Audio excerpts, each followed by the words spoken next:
Hey, what's going on, everybody? So today I wanted to talk about a Necro Monster build that I'd been working on. First thing I'll show you is we are going for all different kinds of monsters. That's basically how I wanted to do this, and when I tested it, it actually worked better than I thought it would. So we are running the Shadow Rend monster set with 5 pieces of Unfathomable Darkness and 4 pieces of Pearlescent. Now, the reason that I went with Pearlescent, you gain major Aegis at all times, so it's going to reduce my damage taken from dungeon, trial, and arena monsters. I really like that. I basically try to put that on almost all of my characters if they're not a tank or a healer.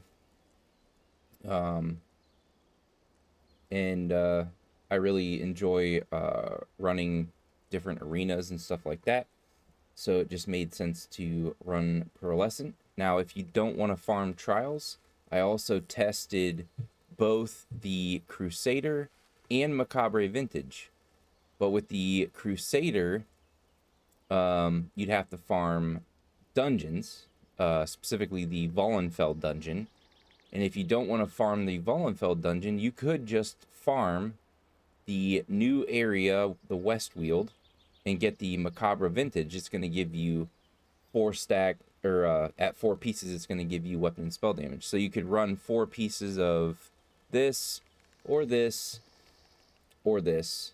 But regardless, it's going to be 4 pieces, the monster set, and Unfathomable Darkness.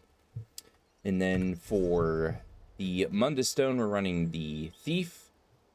We're getting 48.9% unbuffed weapon and spell crit. 3.2, it's a little bit low, but once you start casting everything, it ain't gonna matter. For our skills, we are going with the Blighted Blastbones, the Ricochet Skull, Agony Totem, Skeletal Arcanist, and Intensive Mender. Now, most of the time people go with the other morph, but we're using an Ice Staff with this build. So the heavy attack is kind of important, but you don't necessarily have to cast a heavy attack unless you need a shield. And so what I usually do when I'm playing this character, if I see I'm taking too much damage, I'll cast a shield, and then I'll cast the Intensive Mender, because the Intensive Mender morph of Spirit Mender gives you more health back. So having the stack of the damage shield from the Ice Staff and then Intensive Mender, it helped me out significantly in Overland boss fights, because I've tested this on multiple Overland bosses, and when they started to do too much damage to me, I cast those 2, and I ended up being okay. And then for our alt, we're running the Pestilent Colossus. I love the amount of damage I get from the Pestilent Colossus, and it's pretty easy to get the alt back again soon after you casted it. It's not the best, but it's not the worst. But the 8.6, 9.1, and 9.7 hits of disease damage is nuts against anything in this game. And then major vulnerability to any enemy hit for 12 seconds, increasing their damage taken by 10%. So it melts most things. It's pretty nuts. After I cast this, it's pretty easy to finish them off. And I say finish them off because usually I'll hold on to the Pestilent Colossus until their health is about 50%. And then I just try to finish them off from there.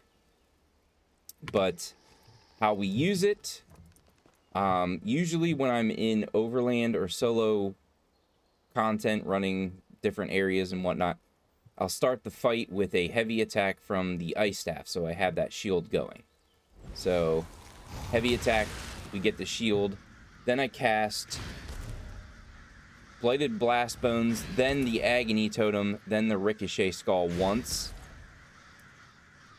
and then I'll do an Ice Staff heavy attack again. But as you can see, with the 5 pieces of Unfathomable Darkness. When you deal damage, it causes a Murder of Crows to come, which is pretty cool.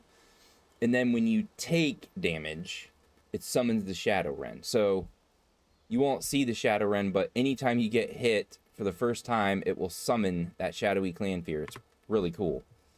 So I cast this, first one, second one, third one. Then I cast it again, and then I will summon the Skeletal Arcanist, and I won't summon the Intensive Mender until I start taking kind of significant damage, but I love this ability because you get so much health back. I feel like this morph is underrated. You get so much health back for just a little tiny magicka cost, and it helps with my magicka sustain. I don't have to cast as many heavy attacks. I can cast some lights in there if I need to move out of the way. And having all these things going is just, it's absolutely crazy. It's kind of chaotic. You'll have to get used to the chaotic nature of this build because there's so much going on the screen. You have the Murder of Crows, the Shadowy Clanfear. You have the Agony Totem going. At one point, you're firing off the Ricochet Skull. At one point, you see the Blighted Blastbones. And then you have the Skeletal Arcanist going, and then the Intensive Menders following you around, and then you cast the Pestilent Colossus. It's friggin' nuts how much stuff is going on the screen, but man, is it effective when all the stuff is going and it's working for you, and then you're casting the Ice Staff heavy attack, and it's hard for them to really do anything to you, and they take so much damage, not immediately, but as time goes on. They are just taking so much freaking damage.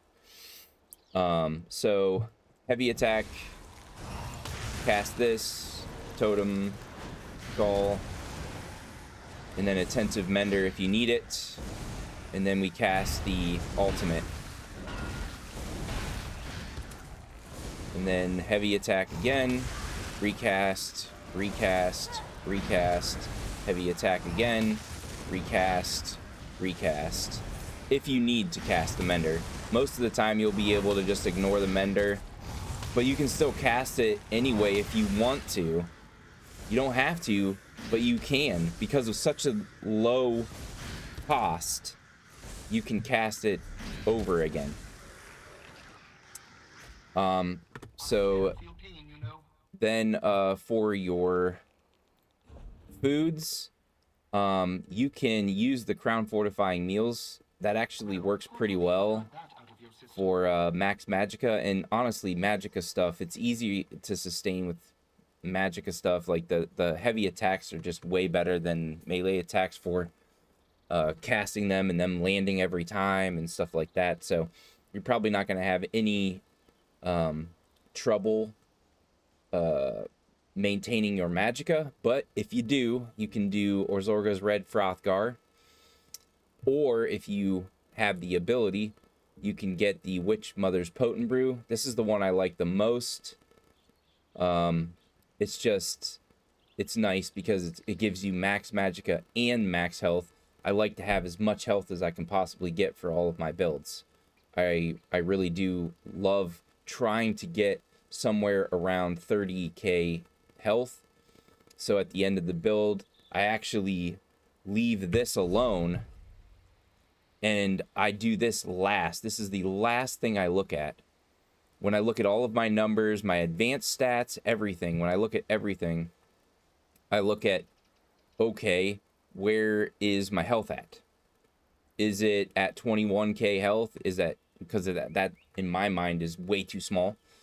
Then I'll put 64 points into health, and most of the time I'll put 64 points into health, but not always. There are occasions in which I'm like, okay, like one of my other characters, I'm building into a lot of stamina attacks, and I run out of stamina a lot, and my health is still pretty decent, so I'll put 64 points into stamina in that case.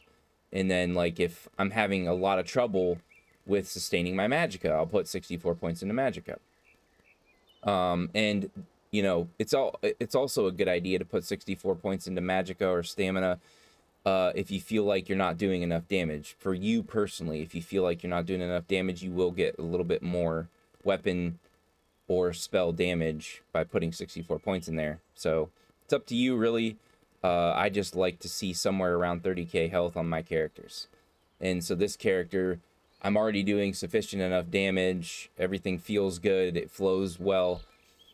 I just really didn't like the low health, so I went ahead and put the 64 points in there. That's how I personally do it. And this build is more like, it's definitely really, really good. I ran it through Veteran Maelstrom once to see how good it would do. It did pretty good. Is it the best? No.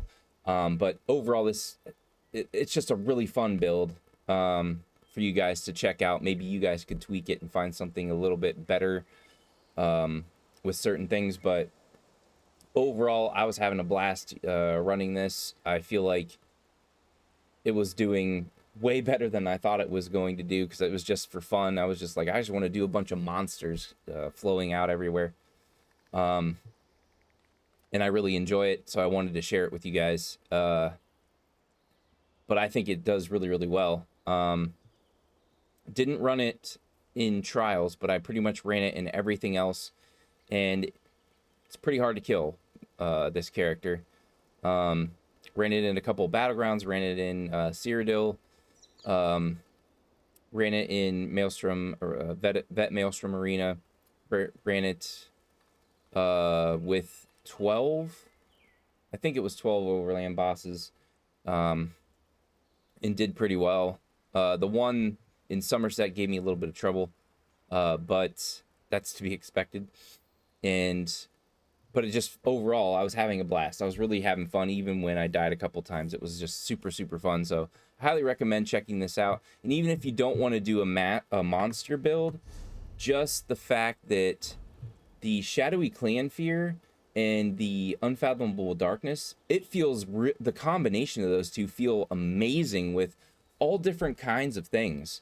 Like I also had run Shadowrend and Unfathomable Darkness on a Nightblade with a bow, because I felt like the bow's wind up to do a heavy attack with the bow, it's just such a long wind up before you fire off the heavy attack.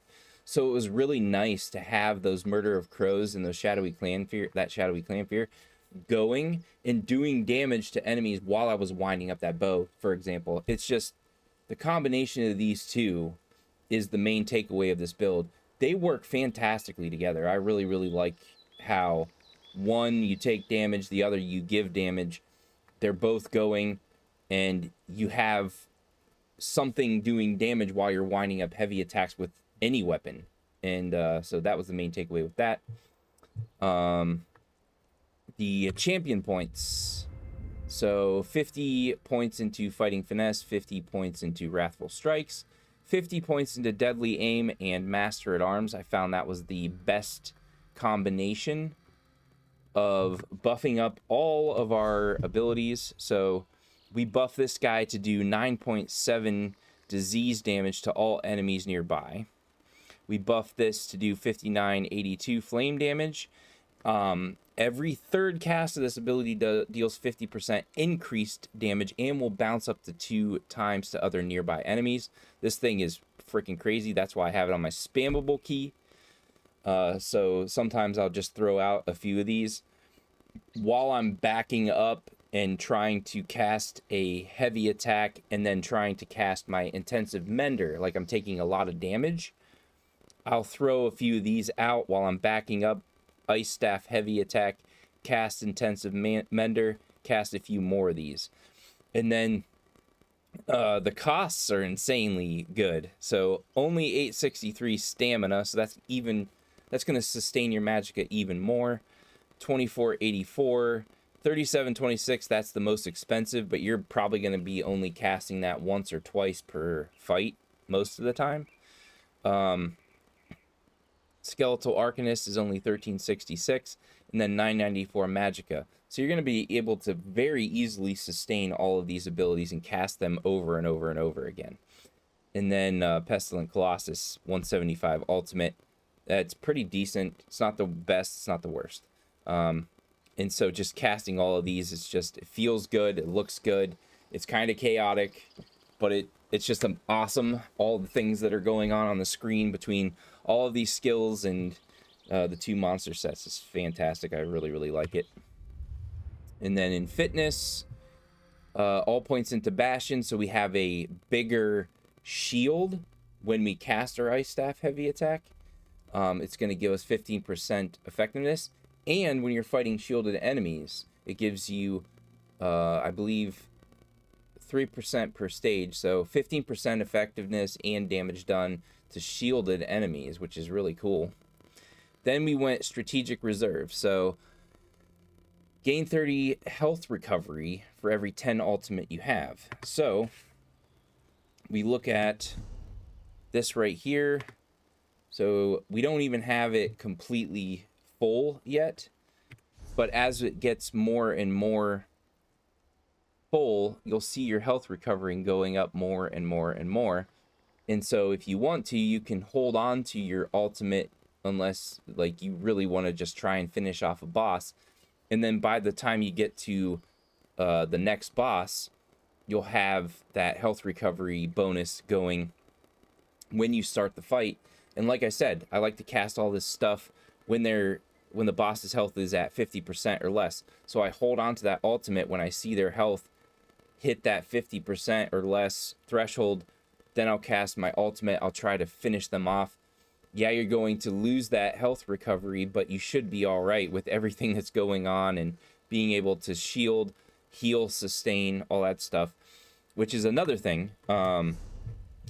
You could hold on to your Pestilent Colossus and your Intensive Mender until the boss's health is below 50%. Then you can start casting the Intensive Mender to make up for the fact that you just casted your ult and you lost that bonus health recovery.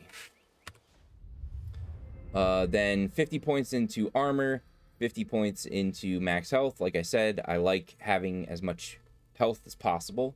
Makes it easier to last when they cast an AoE that you accidentally just didn't step out of in time. It increases the chance of surviving getting hit.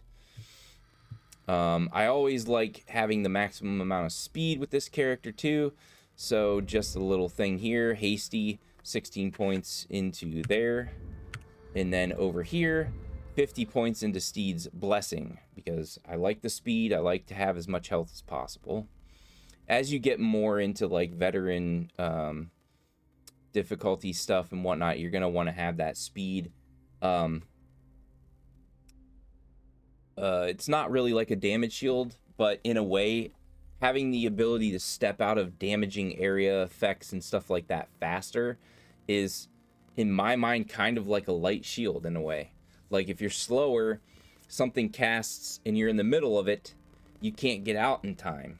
Whereas you have the 50 points in Steed's Blessing, you have the 16 points into Hasty, you can step out of that stuff quicker, effectively increasing your ability to not take any damage. It's just, that's the way I think about it. Rationer, 30 more minutes to whatever food or drink you use. Really, really good.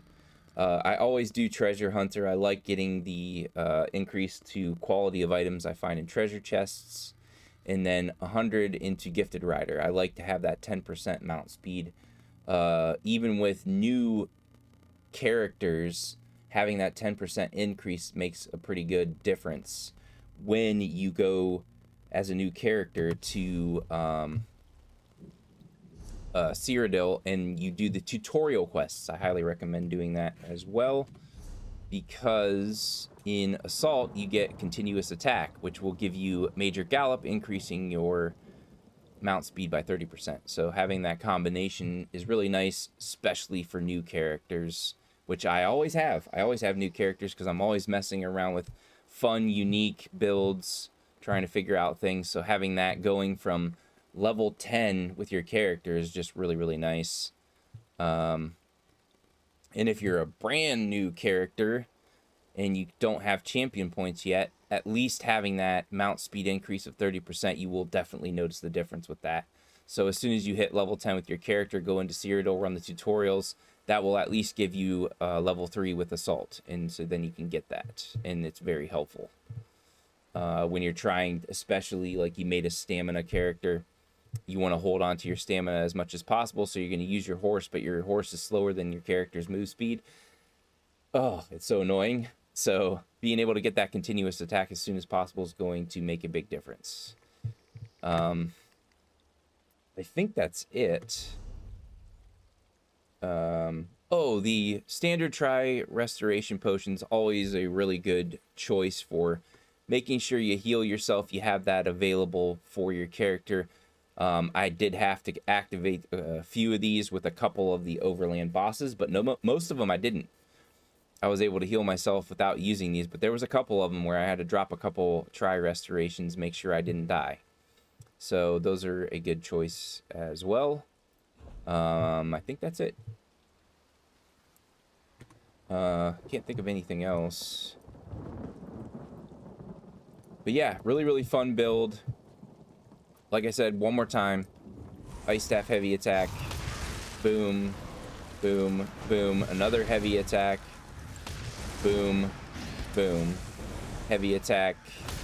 And then you could spam the skull if you want to. It does a lot of damage. And then Ice Staff heavy attack twice to regen most of your magicka. Recast, recast, recast. Boom, recast, recast. Heavy attack. We have all of our magicka right back again because it's just super easy to sustain all of this stuff. He's attacking the wrong guy. That's okay. Yeah, so hopefully you guys enjoy this build. I've been having a lot of fun with it. It's really, really fun. Some people might be discouraged to try all content with this, but it's so much fun, especially with Necro, people not really liking Necro that much nowadays. It's just a fun, awesome build that really does do way more than I expected it to. So try it out, see how it feels for you guys. I've been really enjoying it. But yeah, like, comment, share, subscribe. Hopefully you guys found this informative, and I'll talk to you guys on the next one, all right? Laters.